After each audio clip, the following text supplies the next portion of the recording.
We should go boldly where man has not gone before. Fly by the comets, visit asteroids, visit the moon of Mars. There's a monolith there, a very unusual structure on this little potato-shaped object. So, and I predict that will happen on October 13, 2010, in about 4 months' time from now.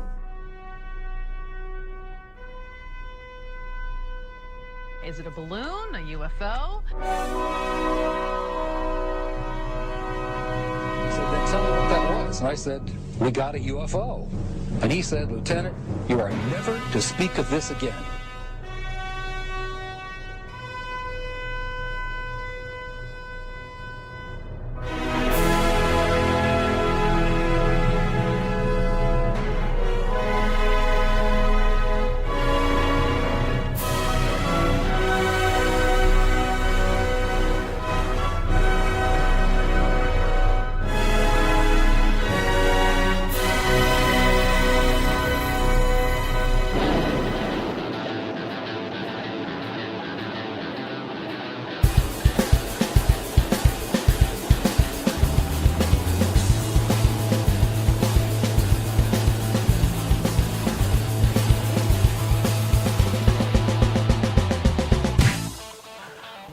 What's up, Patriots? Welcome back to another fun-filled episode of Painting in the New World Order. I am Phil Lobo.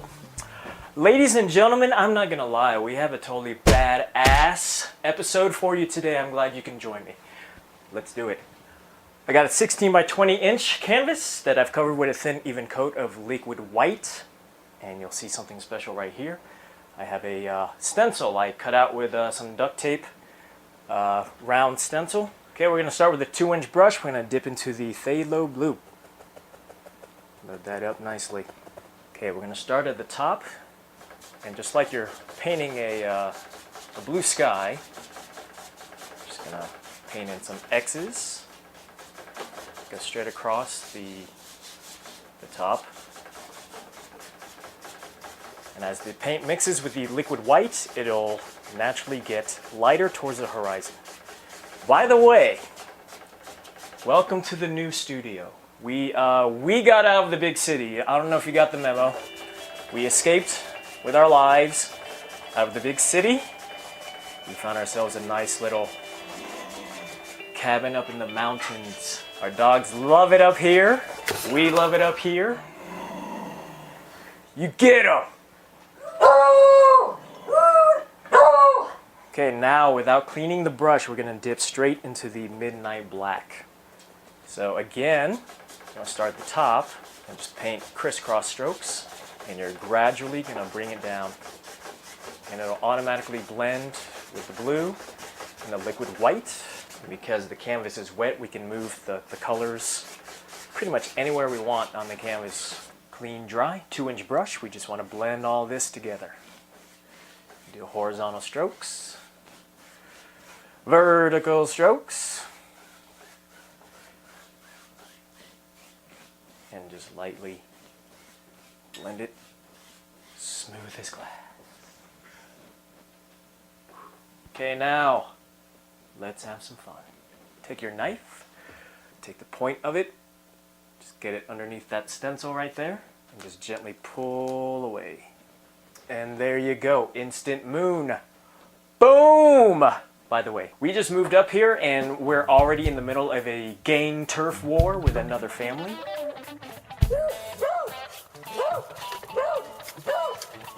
They have 4 legs and they're winning.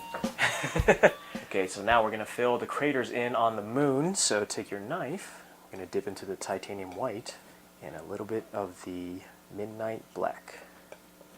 I'm going to grade up a bit. That's pretty good. Okay, now I'm taking one of these brushes that I stole from Ladybug's painting kit. I'm going to dip into the gray, just on the corner there. Now let's talk about La Luna, the moon.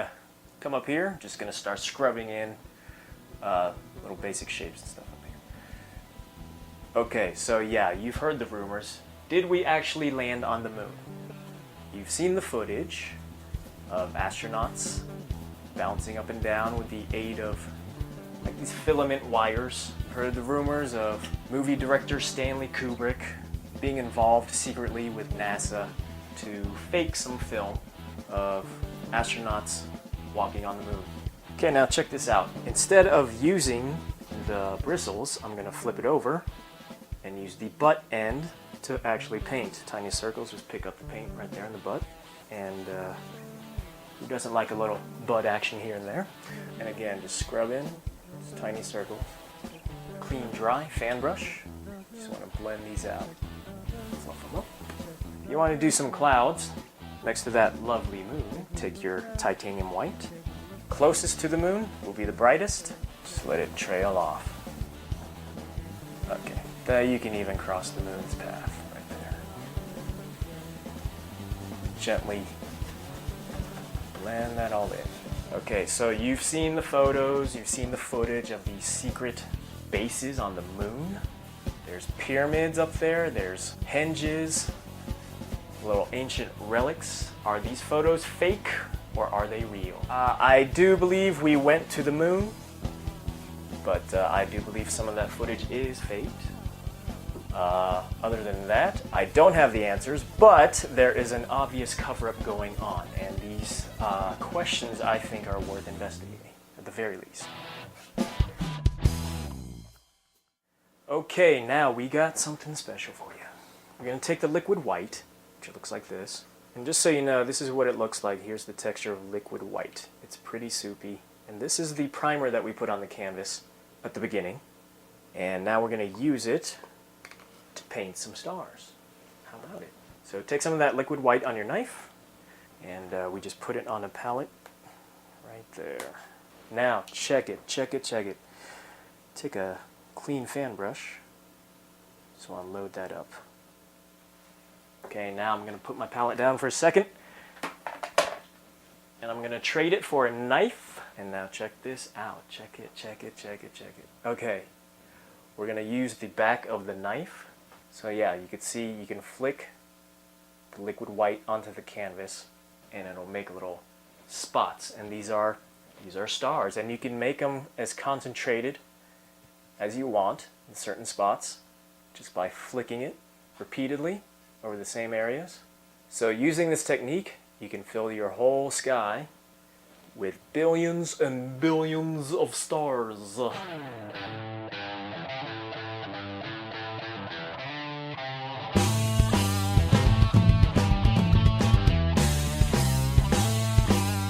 Oh, dude, did I tell you how awesome this was gonna be? Okay, right now we're gonna go on a station break, but I want to introduce to you a new project that I'm working on. It's a web series called God Rewards the Fearless. It's an action web series about a revolutionary war that takes place in Los Angeles in the year 2017. Here's a little sneak preview. Please check out my Kickstarter site and support the project. Thanks, guys.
Welcome back. Ladies and gentlemen, it's time to paint the UFO. Okay, we're gonna take the old flat brush that we stole from Ladybug's art kit, and we're gonna dip straight into Midnight Black. And we want to get this paint as flat as possible. You can also wiggle it through the paint. That kind of gets it to a nice chisel edge. Now we want to come up here, and I just want to draw a straight line. What I'm going to do, I'm going to pick a point. Okay, boom, right there. So the ends of this line here, I'm going to connect the dots here. What I love about this flat brush is that you can pretty much paint a straight line across the canvas there. We do the same here. So yes, you've all heard about the flying saucer shape, the cigar shaped, the V-shaped UFOs. Today we are doing the triangle shape. Now you just want to fill in the UFO. So I'm not going to talk about alien greys, the Anunnaki, the Elohim, the Nephilim, the Pleiadians. Not today anyway. Today is just straight up UFO talk. So yeah, there's just been an explosion of UFO activity out there, huh? So it was interesting, the week before the 1013 UFO showed up over New York City, we saw a very similar object in the sky over Los Angeles the weekend before. Yeah, it looked like a bunch of white balloons floating together in a clump in the sky. It looked like it was shape-shifting. I didn't think it looked alien. It didn't look extraterrestrial, you know what I mean? It looked like something of this earth. And I guess my point is this, just because you see a UFO doesn't mean little green men are piloting the damn thing. I mean, you've heard that there is secret technology. And we're talking about propulsion systems like anti-gravity, faster than light, interdimensional technologies. Apparently these actually exist. So for years, decades, the government's policy on UFOs was denial, denial, denial. They did not exist. They were weather balloons, swamp gas, cow farts. But now you're seeing more and more disclosure about UFOs and extraterrestrials. They're telling us that they found an Earth-like planet, a Goldilocks planet called Gliese 581G. And now they've appointed a UN alien ambassador, someone to meet up with ET when they arrive. Which brings me to the big point of the whole episode, which is that they're preparing us for something.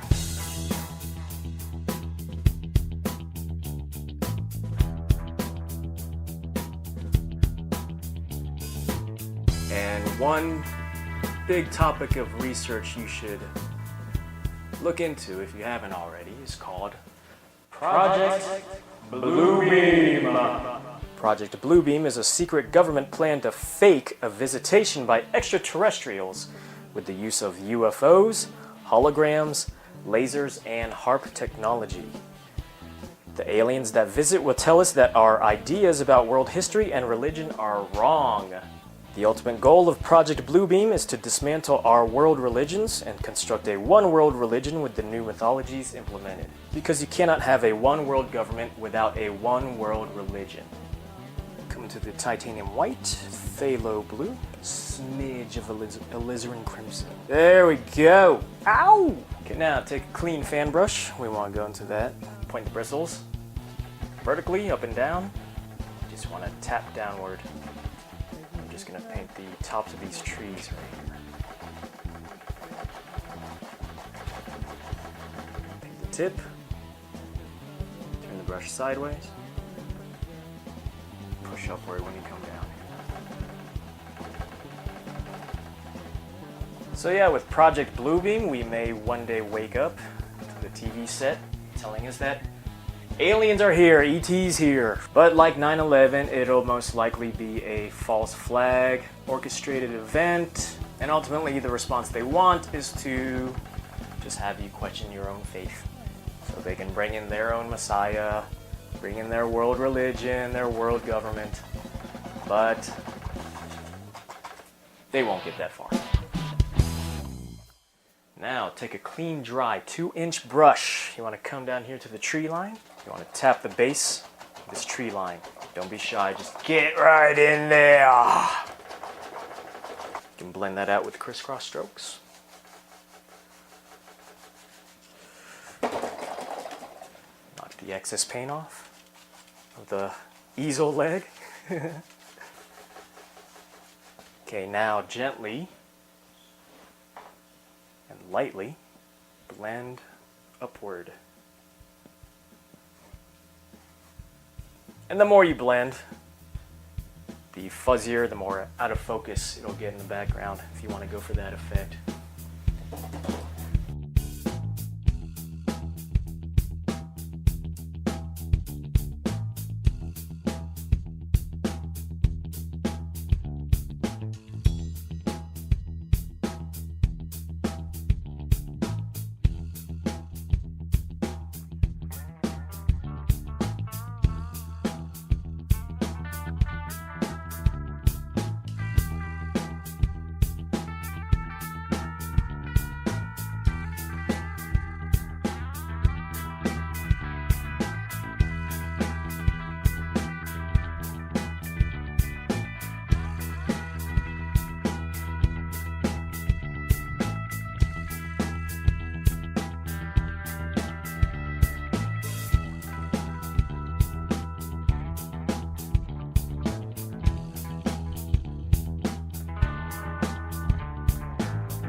And this tree is very much symbolic of what's going on in this country and around the world. Basically have old systems that are dying off, like this economy. The days of the two-car garage, white picket fence, BMW with the heated leather seats, all bought on credit. Those days are pretty much over.